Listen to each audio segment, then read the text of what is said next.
Global solidarity in response has been vital. The United Nations Security Council condemned the attack unequivocally and called for accountability of perpetrators and sponsors. Mr. President, enough is enough, and we must not distinguish between attackers and sponsors anymore. Mr. President, Samhali Trust supports these efforts and stresses the importance of supporting grassroots peace builders, strengthening international legal frameworks, and ensuring accountability for all violations of human rights. On April 22nd, 2025, the morning calm of a beautiful valley in Pahalgam was shattered by the sound of guns and the cries of innocent civilians.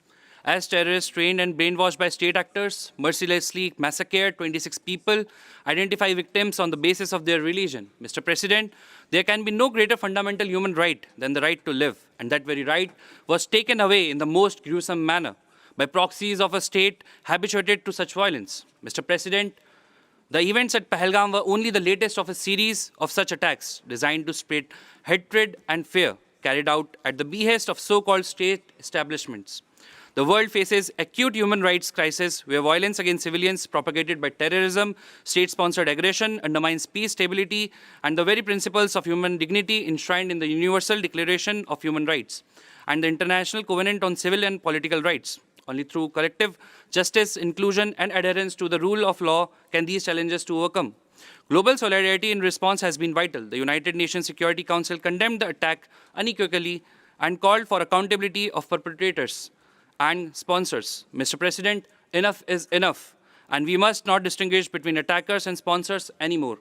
Mr. President, Samhali Trust supports these efforts and stresses the importance of supporting grassroots peace builders, strengthening international legal frameworks, and ensuring accountability for all violations of human rights. Right in the beginning, if I recall, there was an organization known as TRF, which claimed responsibility for these particular attacks. TRF was closely linked to LET in the past, and when probably they saw the scale of the attack, they immediately withdrew that particular claim.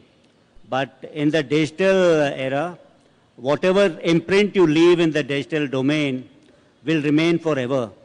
So we are able to trace back that these activities who had uploaded that responsibility and then who had deleted those acts and disclaimers, etc., that were all done. If you remember, one of the targets which we hit, that was in Punjab, known as Sarjal village. Sarjal village is nothing. There is just an old PHC of theirs, a public health center, which is just a small barrack and a small MI room. From that particular place, 4 or 5 terrorist groups had infiltrated earlier. And since we had technical intelligence from the equipment which was recovered from them, that the start point of the release was that particular place. It had no other significance. We hit it to convey a message that we know from where you start when you launch your terrorist, and that's why we hit such kind of targets. So we had some kind of concrete evidence that there was complicity of people residing across the border in these particular attacks. The language which the people used was not the language which Kashmiris use. It was the language which is spoken by people in Pakistan. So there are a number of such kind of evidence which led us to the conclusion that these attacks were done by people from across the borders. And there could be more evidence of this with intelligence agencies.